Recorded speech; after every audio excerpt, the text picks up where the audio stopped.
300만 원. 여러분의 통장에 찍히는 이 숫자는 더 이상 안전판이 아닙니다. 냉정하게 말씀드립니다. 지금 이 순간에도 여러분의 연금은 미국 연준의 회의실에서 월가 월스트리트 옛 트레이딩 데스크에서 실시간으로 도난당하고 있습니다. 여러분이 침대에 누워 잠든 사이 지구 반대편에서 벌어지는 거대한 머니 게임이 여러분의 노후 자금을 휴지 조각으로 만들고 있다는 뜻입니다. 오늘 우리는 감성적인 위로 따위는 집어치우고 지금 당신의 지갑을 털어가고 있는 거시경제의 암살자들을 지명수배할 것입니다.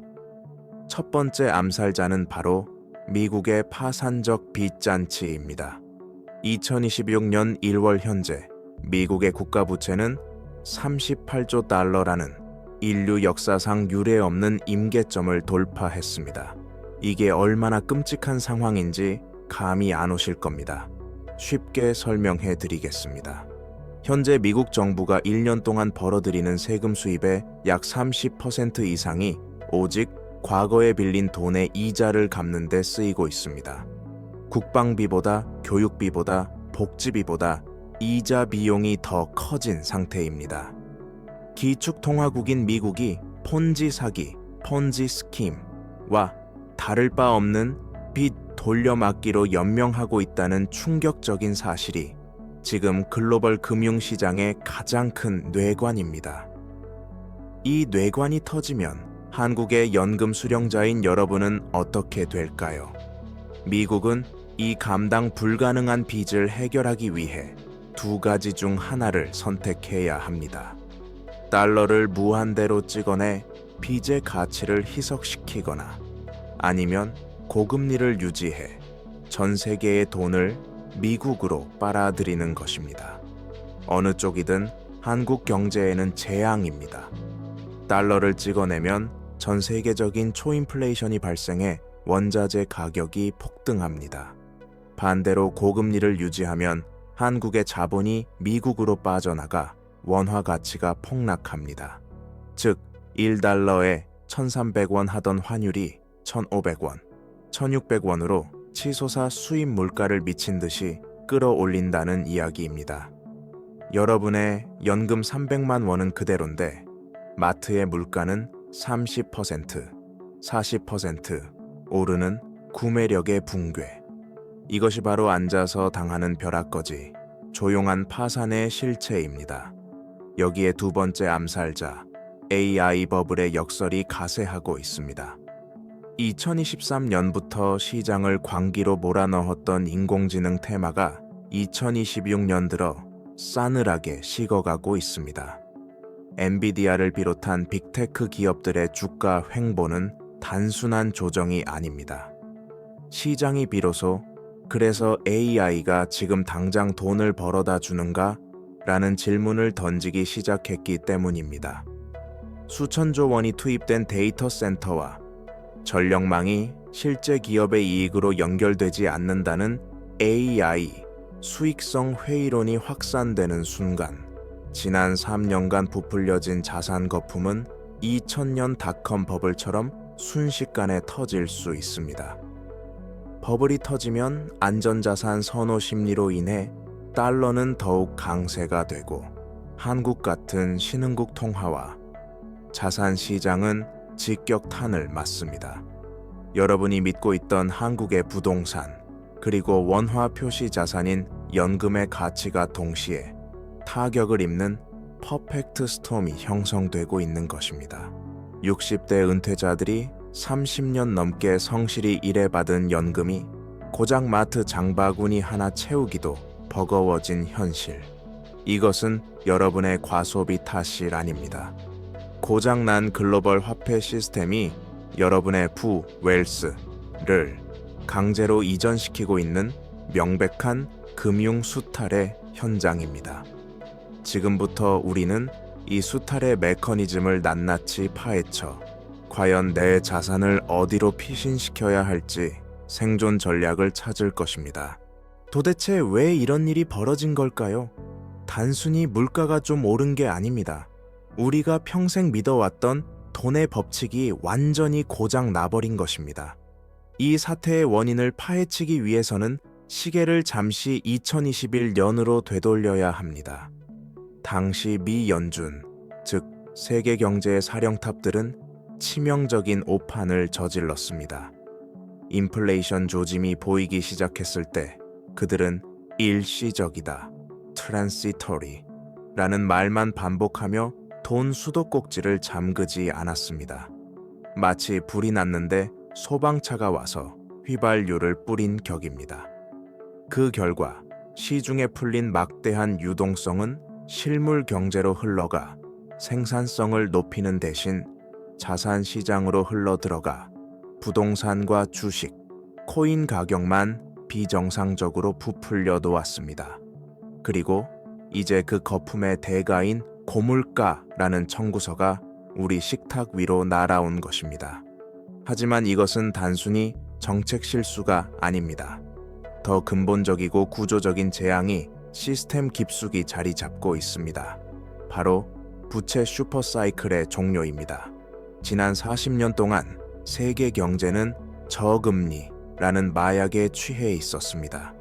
빚을 내서 집을 사고, 빚을 내서 공장을 짓고, 빚을 내서 소비하는 것이 너무나 당연하고 쉬웠습니다. 이자가 쌌으니까요. 하지만 이제 그 파티는 끝났습니다. 금리가 오르고 돈줄이 마르는 부채의 역습 시대가 도래한 것입니다. 문제는 한국 가계와 기업, 그리고 정부까지 이 저금리 시대의 관성에 젖어 빚을 줄이지 못했다는 점입니다. 갚아야 할 이자는 눈덩이처럼 불어나는데 벌어들이는 소득은 제자리 걸음입니다. 이것이 바로 여러분이 느끼는 팍팍함의 정체, 대차대조표 불황의 시작입니다. 여기에 더해 누구도 거스를 수 없는 인구 통계학적 재앙이 인플레이션의 불길에 기름을 붓고 있습니다. 이것은 매우 중요한 포인트입니다. 여러분을 포함한 베이비 부머 세대가 은퇴하고 있습니다. 과거에는 일할 사람이 넘쳐나서 인건비가 쌌고 중국이 값싼 물건을 무한대로 공급해줬기 때문에 물가가 낮게 유지될 수 있었습니다. 이것이 우리가 누렸던 물가 안정의 비밀이었습니다. 하지만 지금은 어떻습니까? 일할 젊은이는 사라지고 중국은 더 이상 세계의 공장 역할을 거부하며 자국 중심주의로 돌아섰습니다. 노동 공급이 줄어드니 인건비가 오르고, 인건비가 오르니 서비스 요금과 물건값이 오르는 구조적 인플레이션 시대가 열린 것입니다. 이것은 금리를 조금 올린다고 해결될 문제가 아닙니다. 앞으로 10년, 20년 동안 고물가가 상수 디폴트가 되는 세상이 왔다는 뜻입니다. 이 구조적 변화가 연금 생활자에게 왜 치명적일까요? 군인연금이나 공무원연금은 기본적으로 과거에 확정된 액수를 기준으로 지급됩니다. 물론 물가 상승분을 일부 반영한다고는 하지만 실제 장바구니 물가가 오르는 속도를 절대 따라잡지 못합니다. 더 무서운 것은 연금재단 자체의 부실화 가능성입니다. 연금재단은 여러분에게 줄 돈을 마련하기 위해 채권이나 주식에 투자합니다. 그런데 앞서 말씀드린 고금리와 저성장 기조가 고착화되면 연금재단이 투자해 놓은 자산의 수익률도 곤두박질 칩니다. 줄 돈은 많은데 벌어들이는 돈은 줄어드는 것이죠. 결국 정부는 연금 지급 시기를 늦추거나 더 내고 덜 받게 하는 개혁을 할 수밖에 없습니다. 지금 여러분이 겪고 있는 불안감은 단순한 기분 탓이 아닙니다. 저금리, 저물가, 고성장이라는 삼박자가 맞아떨어졌던 인류 역사상 가장 운 좋았던 시대가 막을 내리고 있다는 신호입니다. 글로벌 공급망 붕괴, 인구 절벽, 그리고 부채의 역습. 이 세 가지 거대한 톱니바퀴가 맞물려 돌아가며 화폐 가치를 갈아 마시고 있습니다. 과거의 성공 방정식, 즉 아껴 쓰고 저축하면 잘 산다 말은 이 새로운 시대에는 더 이상 통하지 않습니다. 현금을 쥐고 있는 것 자체가 매일매일 내 자산을 갉아먹는 행위가 되는 세상. 우리는 이제 시스템이 고장난 원인을 알았습니다. 그렇다면 과연 이 난세에 살아남을 수 있는 방법은 무엇일까요? 다음 파트에서 감정을 배제한 차가운 데이터로 그 해답의 실마리를 찾아보겠습니다. 감정은 거짓말을 해도 숫자는 거짓말을 하지 않습니다. 앞서 우리는 왜 이런 위기가 닥쳤는지 구조적인 원인을 살펴봤습니다. 이제부터는 막연한 공포심이 아닌 오직 냉혹한 데이터를 통해 우리의 현실을 검증해 볼 시간입니다. 지금 여러분의 통장과 자산이 얼마나 위험한 상태인지 제가 제시하는 3가지 핵심 지표를 통해 직접 확인해 보십시오. 첫 번째 지표는 전 세계 자산 가격의 중력과도 같은 미국 10년물 국채 금리입니다. 여러분, 이 금리가 왜 중요할까요? 이것은 전 세계 모든 돈의 기준값이기 때문입니다. 2026년 현재 미 10년물 국채 금리는 여전히 4.5%에서 5% 사이를 오가며 좀처럼 내려오지 않고 있습니다. 과거 1%에서 2%대였던 저금리 시대와 비교하면 돈의 값이 2배 이상 비싸졌다는 뜻입니다. 이게 무슨 의미냐고요? 전 세계 자금들이 위험하게 한국의 아파트나 주식에 투자하느니 가만히 앉아서 달러로 이자 5%를 주는 미국 국채를 사겠다 라며 한국을 떠나고 있다는 명백한 신호입니다. 외국인 투자자들이 떠나면 한국 주식은 박스권에 갇히고 부동산 시장은 매수세가 끊겨 거래 절벽이 옵니다. 여러분이 아무리 우리 아파트 값은 안 떨어져 라고 외쳐도 돈의 흐름인 금리가 너희 자산은 너무 비싸 라고 판결을 내리고 있는 것입니다. 두 번째 지표는 원달러 환율의 뉴노멀화입니다. 불과 몇 년 전만 해도 우리는 환율 1200원을 심리적 마지노선이라고 불렀습니다. 1300원을 넘으면 경제 위기라고 호들갑을 떨었죠. 그런데 지금을 보십시오. 환율 1400원, 1450원이 일상이 되었습니다. 더 충격적인 것은 이렇게 환율이 높은데도 수출 기업들의 이익이 예전만큼 늘어나지 않는다는 데이터입니다. 과거에는 환율이 오르면 가격 경쟁력이 생겨 수출이 잘 됐지만 지금은 원자재 수입 가격이 동시에 폭등해서 남는 게 없는 구조가 고착화되었습니다. 한국은행 데이터를 보면 수입 물가 지수는 3년 연속 고공행진 중입니다. 이것은 한국 돈, 즉 원화의 구매력이 구조적으로 레벨 다운 되었다는 처참한 성적표입니다. 여러분이 연금 300만 원을 받아서 마트에 갔을 때 느끼는 왜 이렇게 비싸지? 라는 감정은 바로 이 환율 데이터가 증명하는 국가적 가난의 결과물입니다. 마지막 3번째, 가장 뼈아픈 데이터는 바로 대한민국 가계부채 비율입니다. 국제결제은행 BIS 최신 보고서에 따르면 한국의 GDP 대비 가계부채 비율은 여전히 세계 최고 수준인 100% 안팎을 유지하고 있습니다. 이것이 왜 연금 생활자에게 재앙일까요? 바로 한국은행의 손발을 묶어버리기 때문입니다. 미국이 금리를 올려서 환율이 폭등하면 한국도 금리를 따라서 올려야 자본 유출을 막을 수 있습니다. 이것이 경제학의 기본입니다. 하지만 한국은행은 금리를 마음대로 올릴 수 없습니다. 금리를 올리는 순간 빚으로 쌓아 올린 가계부채라는 뇌관이 터져 부동산이 폭락하고 자영업자가 줄도산하기 때문입니다. 결국 한국은 이러지도 저러지도 못하는 트릴렘, 늪에 빠졌습니다. 금리를 올리자니 대출자가 죽고 금리를 낮추자니 환율이 폭등해 수입 물가가 죽습니다. 이 딜레마를 숫자로 보여주는 것이 바로 한미 금리 역전차입니다. 미국 기준금리가 한국보다 훨씬 높은 상태가 2년 넘게 지속되고 있는 이 비정상적인 데이터. 이것은 한국 경제가 독자적인 통화 정책을 쓸 체력을 상실했다는 일종의 식물 경제 선고와도 같습니다. 데이터를 종합해 봅시다. 미국의 고금리는 내려오지 않고 원화 가치는 구조적으로 하락했으며 가계 부채 때문에 금리 방어조차 불가능합니다. 이 세 가지 데이터가 가리키는 방향은 단 하나입니다. 현금의 가치는 계속 추락할 것이고 빚을 내서 산 자산의 가격은 더 이상 유지되기 힘들다 라는 것입니다.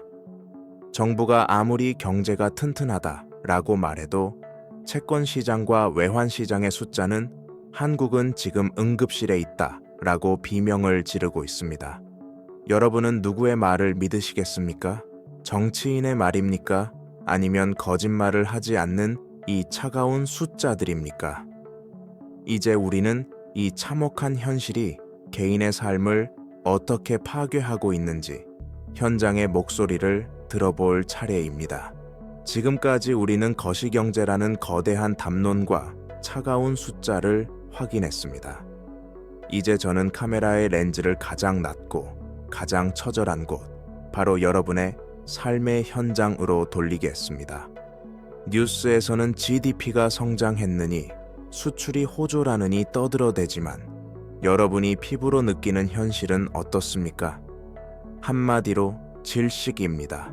숨을 쉴 수 없는 답답함. 이것이 2026년 대한민국 골목상권과 가정 식탁을 지배하는 진짜 정서입니다. 가장 먼저 눈에 띄는 것은 거리의 풍경입니다. 여러분이 매일 다니는 동네 상가를 한번 유심히 보십시오. 임대문이라는 종이가 빛바랜 채 붙어있는 빈 점포들이 마치 이가 빠진 것처럼 흉하게 늘어나고 있습니다. 10년 넘게 자리를 지키던 단골 국밥집이 아이들을 키워낸 문방구가 은퇴 후 퇴직금을 털어차린 치킨집이 소리 소문 없이 사라지고 있습니다. 사장님들은 말합니다. 재료비가 30% 올랐는데 가격을 1,000원 올리면 손님이 뚝 끊깁니다. 팔면 팔수록 손해인데 어떻게 버팁니까? 이것은 단순한 폐업이 아닙니다. 대한민국 경제의 모세혈관이 괴사하고 있다는 뜻입니다. 자영업자의 몰락은 곧 내수시장의 붕괴를 의미하며 이는 누군가의 아버지, 어머니가 더 이상 돈을 벌 수 없는 빈곤층으로 추락하고 있음을 보여주는 생생한 증거입니다. 그렇다면 직장인은 안전할까요? 점심시간 광화문과 여의도 직장인들의 풍경이 바뀌었습니다. 15,000원짜리 김치찌개가 부담스러워 편의점 도시락으로 끼니를 때우는 런치플레이션은 이제 옛말이 되었습니다. 이제는 도시락조차 사치라며 집에서 싸온 샌드위치로 배를 채우거나 아예 점심을 굶는 강제적 소식이 유행하고 있습니다. 월급은 3% 올랐는데 외식 물가는 20%가 올랐습니다. 숫자로 보면 내 소득은 늘었지만 실제로 내가 누릴 수 있는 삶의 질은 급격히 후퇴했습니다. 열심히 일하는데도 가난해지는 기분, 이것이 바로 인플레이션이 주는 가장 잔인한 고통입니다. 더 심각한 것은 자산의 배신입니다. 60대 은퇴자분들, 여러분의 자산 대부분은 무엇입니까? 바로 집 한 채입니다. 평생을 바쳐 마련한 서울의 아파트 한 채. 장부상 가격은 15억, 20억 할지 모릅니다. 그래서 스스로를 중산층이라 믿고 계실 겁니다. 하지만 냉정하게 묻겠습니다. 지금 그 집 내놓으면 팔립니까? 거래는 실종됐고 호가는 허상일 뿐입니다. 급해서 팔려고 내놓으면 2억, 3억을 낮춰도 아무도 쳐다보지 않습니다.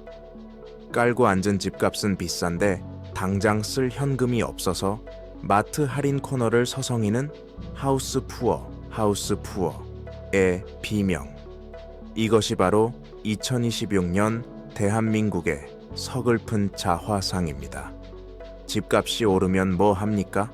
세금은 폭탄처럼 쏟아지는데 정작 그 집을 현금으로 바꿀 수 있는 황금성이 사라졌다면 그것은 자산이 아니라 거대한 콘크리트 감옥일 뿐입니다. 청년 세대의 절망은 더 깊고 어둡습니다. 이들은 결혼과 출산을 안 하는 게 아니라 못 하는 것입니다. 2026년 현재 서울 신축 아파트 분양가는 평범한 월급쟁이가 숨만 쉬고 20년을 모아야 겨우 만져볼까 말까 한 수준입니다. 여기에 금리마저 높아 대출의 사다리마저 걷어차였습니다. 희망이 사라진 자리에 남은 것은 한탕주의입니다. 코인 대박을 노리거나 무리하게 빚을 내어 테마주에 올라타는 청년들. 그들을 비난하지 마십시오. 근로소득으로는 도저히 따라잡을 수 없는 자산 격차 앞에서 그들이 선택할 수 있는 생존 전략은 도박밖에 남지 않았기 때문입니다. 지금 우리는 성장의 시대가 끝나고 수축의 시대로 진입하는 고통스러운 과도기를 지나고 있습니다. 기업은 투자를 줄이고 가게는 지갑을 닫고 정부는 세수가 부족해 허리띠를 졸라맵니다. 모두가 움츠러드는 이 공포의 악순환. 이것이 바로 통계청 숫자가 감히 담아내지 못하는 여러분이 매일 밤 잠 못 이루며 고민하는 진짜 현실입니다. 300만 원의 연금이 150만 원처럼 느껴지는 마법, 10억짜리 아파트가 짐처럼 느껴지는 역설. 이 지옥 같은 현실 인식 없이는 그 어떤 대책도 무용지물입니다. 그렇다면 도대체 이 거대한 수축의 파도 속에서 우리는 어떻게 살아남아야 할까요? 이제 마지막 파트에서 앞으로 6개월에서 1년 우리가 반드시 준비해야 할 구체적인 생존 로드맵을 제시하겠습니다. 자, 이제 마지막 결론입니다. 우리는 지금까지 폭풍우가 몰려오고 있다는 사실을 확인했습니다. 그렇다면 이 거대한 파도 앞에서 우리는 죽을 날만 기다려야 할까요? 아닙니다. 역사는 반복되지만 그 안에서 살아남는 자들은 항상 존재했습니다. 앞으로 펼쳐질 6개월에서 1년, 여러분이 반드시 실천해야 할 생존 로드맵을 제시합니다. 이것은 투기 조장이나 종목 추천이 아닙니다. 내 가족의 안위를 지키기 위한 최소한의 방공호 구축 전략입니다. 첫 번째 시나리오를 말씀드리겠습니다. 향후 1년, 세계 경제는 스태그플레이션, 스태그플레이션이라는 진흙탕 싸움에 돌입할 것입니다. 경기는 침체되어 장사는 안 되는데 물가는 계속 오르는 최악의 상황입니다. 이때 가장 위험한 행동은 무엇일까요? 바로 원화 현금만 쥐고 있는 것입니다. 앞서 말씀드렸듯 대한민국 원화는 세계 경제가 좋을 때 가치가 오르는 위험 통화입니다. 지금처럼 각자 도생의 시대가 열리면 원화 가치는 필연적으로 떨어집니다.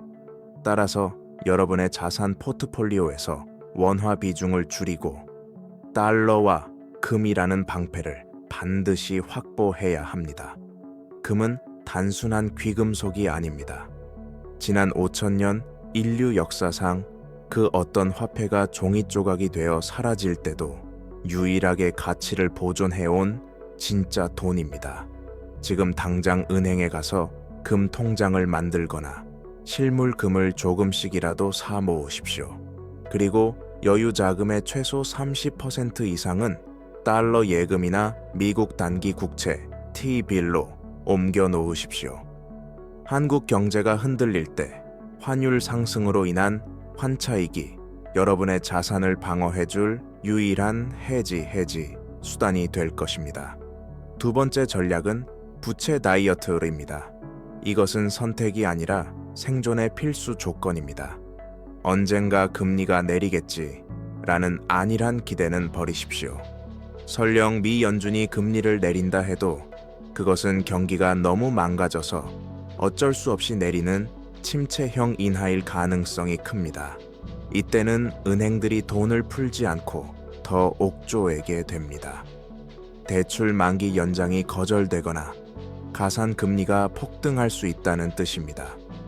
지금 당장 수익이 나지 않는 자산, 예컨대 시세 차익만 노리고 사둔 지방의 땅이나 상가, 무리하게 대출받아 산 꼬마 빌딩이 있다면 과감하게 손절매, 로스카트 하십시오.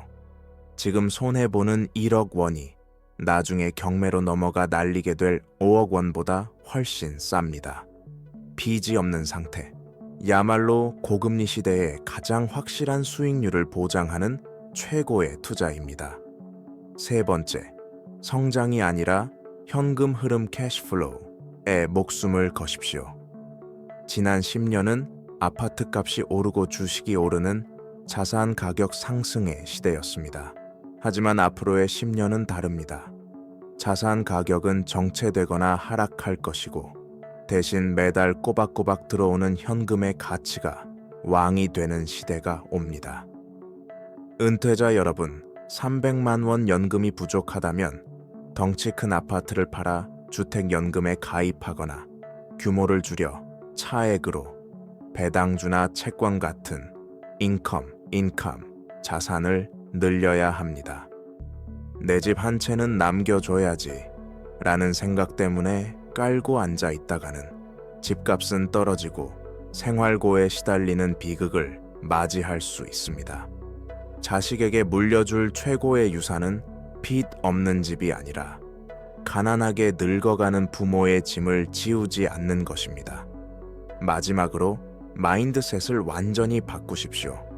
우리는 지금 확장의 시대에서 수축의 시대로, 세계화의 시대에서 블록화의 시대로 넘어가는 문턱에 서 있습니다. 과거의 성공 방정식은 잊으십시오. 남들이 사니까 나도 산다는 뇌동매매는 이제 자살 행위입니다. 공부해야 합니다. 환율이 왜 오르는지, 미국의 국채 발행량이 내 대출이자에 어떤 영향을 주는지 거시경제의 흐름을 읽는 눈을 키워야 합니다. 그래야 정부의 감언이설에 속지 않고 내 소중한 자산을 지킬 수 있습니다. 여러분, 300만 원 연금이 적다고 한탄만 하고 계시겠습니까? 아니면 변화하는 파도에 올라타 새로운 기회를 잡으시겠습니까? 위기 크라이시스의 어원은 기회라고 했습니다. 준비된 자에게 이번 거시경제의 파동은 자산의 계층 이동을 이뤄낼 수 있는 생의 마지막 사다리가 될 수도 있습니다. 공포에 질려 숨지 마십시오. 냉철하게 분석하고 과감하게 실행하십시오. 살아남는 것이 곧 이기는 것입니다. 지금까지 거시경제의 거대한 흐름, 매크로 웨이브였습니다.